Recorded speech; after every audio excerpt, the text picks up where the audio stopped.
All right, Promekers and people that are just finding Pramek, we've been working on a number of different videos, and it's one of the questions that we just had at a seminar. It's a question I had last year in Europe, and it's a question from our combative striking video. It's about hand placement. So one of the things that Scott was asking, and we're just gonna have a conversation about it now because I want you to hear what we talk about with this, is hand placement. So you don't want it here. You only grab onto this point when you're gonna drive, okay?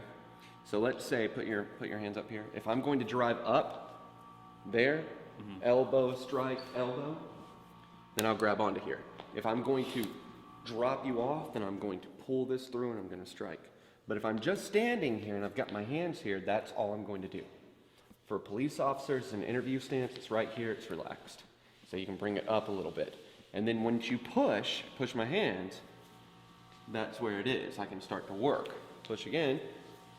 I can start to work based on what I want to do. So then when you strike, all you're doing is, if you want to turn that, then you come around there and you use that as a pivot point. There. You use it, it's a point to go over. Watch my hands. Not here. Right. Here will actually limit my ability to go over.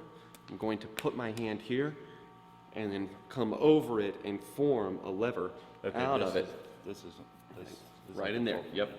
That's where you're gonna form it. Right around it, there. So, try it out, just put your hands up, there.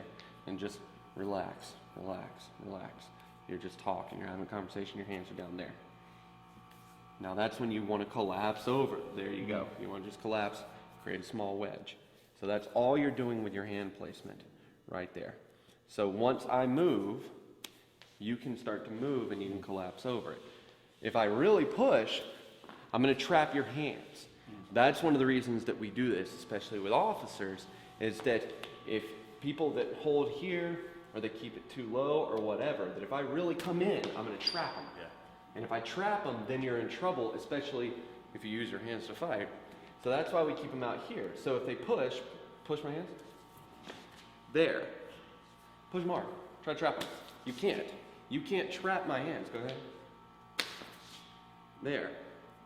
And I've still got here, I've still got your knee, I've still got your groin, I've got different things.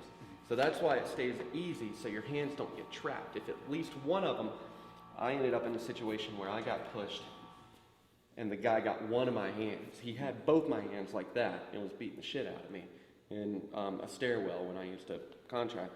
And I had to get this one out and fight. And that's when I realized that I don't grab onto him, I keep him relaxed. So at home, when you're working on this, it's like paper laying on top of each other.